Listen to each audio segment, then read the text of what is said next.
नमस्कार, मैं हूं शुभे और आप देख रहे हैं न्यूज फाउंडेशन।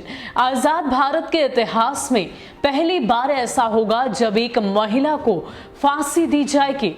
जी हां, मामला अमरोहा का है, जहां शिक्षक शौकत अली की बेटी शबनम ने 14 अप्रैल 2008 को एक ऐसी वारदात को अंजाम दे दिया कि न्यायालय की तरफ से उसे फांसी की सजा सुना दी गई। दरअसल शबनम ने 14 अप्रैल 2008 को अपने ही परिवार के 7 लोगों की अपने प्रेमी के साथ मिलकर कुल्हाड़ी से गर्दन काट दी थी और उन्हें मौत के घाट उतार दिया था, जिसको लेकर न्यायालय ने फैसला सुनाया और उन्हें फांसी की सजा दी गई। लेकिन इन सब के बीच उनकी एक बेटी की तस्वीर सामने आई। दरअसल जेल में ही शबनम ने अपने एक बेटी को जन्म दिया था, जिसके बाद से अब जब उन्हें फांसी की सजा सुनाई गई तो फिलहाल इस फांसी की सजा और जेल में बेटी को जन्म देने के बीच में उसे एक दंपति ने अपना लिया। दंपति ने अपनाने के बाद जब अब शबनम मौत के घाट उतरने वाली है, उसे फांसी पर लटकाया जाएगा, तो उससे लेकर वो दंपति उसकी मां के पास पहुंचते हैं। वो बिलख बिलख कर अपनी मां से लिपट कर रोता है और उसकी मां कहती है कि बेटा, तुम अपनी जिंदगी में आगे बढ़ना, एक बड़ा आदमी बनना, अच्छे रास्ते पर चलना। मैं बहुत बुरी मां हूं, मैं तुम्हें नहीं संभाल पाई, मुझसे दूर हो जाओ। ये तस्वीर सामने आई, लेकिन इन सब के बीच अब एक और तस्वीर उसके बेटे की सामने आ रही है।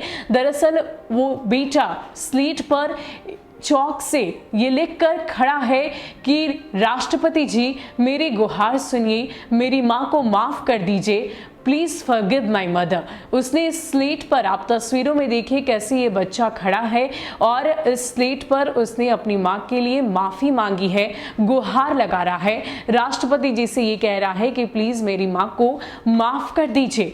आपको बता दें कि जिस तरीके से शबनम ने जेल में अपने बेटे को जन्म तो दिया, लेकिन उसे पालने पोसने वाला एक दंपति है जो पिछले कई सालों से उसकी पढ़ाई लिखाई की जिम्मेदारी भी उठा रहा है और फिलहाल ये बच्चा 6ठी क्लास में पढ़ता है। इसके साथ साथ और क्या कुछ अपडेट है, शबनम अब जब मौत के घाट उतरने वाली है तो उससे पहले क्या कुछ तैयारी हो रही है, इसकी पूरी डिटेल आपको देते हैं। प्रेमी के साथ मिलकर अपने ही परिवार के 7 लोगों की हत्या करने वाली शबनम ने राज्यपाल आनंदीबेन पटेल के पास दया याचिका भेजी है। शबनम को उम्मीद है कि शायद उसे इस बार माफी मिल जाए। हालांकि इससे पहले सुप्रीम कोर्ट और राष्ट्रपति के पास से दया याचिका खारिज हो चुकी है, लेकिन इस जघन्य हत्याकांड की दोषी शबनम और सलीम के पास अभी भी विकल्प मौजूद है। इस केस में अमरोहा के जिला अदालत ने 2010 में दोनों को फांसी की सजा सुनाई थी। हाईकोर्ट ने भी फांसी की सजा दी थी। 2015 में मामला सुप्रीम कोर्ट पर पहुंचा तो वहां भी लोअर कोर्ट के फैसले को बरकरार रखा गया। राष्ट्रपति प्रणब मुखर्जी की ओर से भी 11 अगस्त 2016 को शबनम की दया याचिका को ठुकरा दिया गया था। साल 2019 में सुप्रीम कोर्ट से शबनम की फांसी की पुनर्विचार याचिका भी खारिज हो गई। आज शबनम रामपुर जेल में बंद है और अपनी फांसी की सजा का इंतजार कर रही है।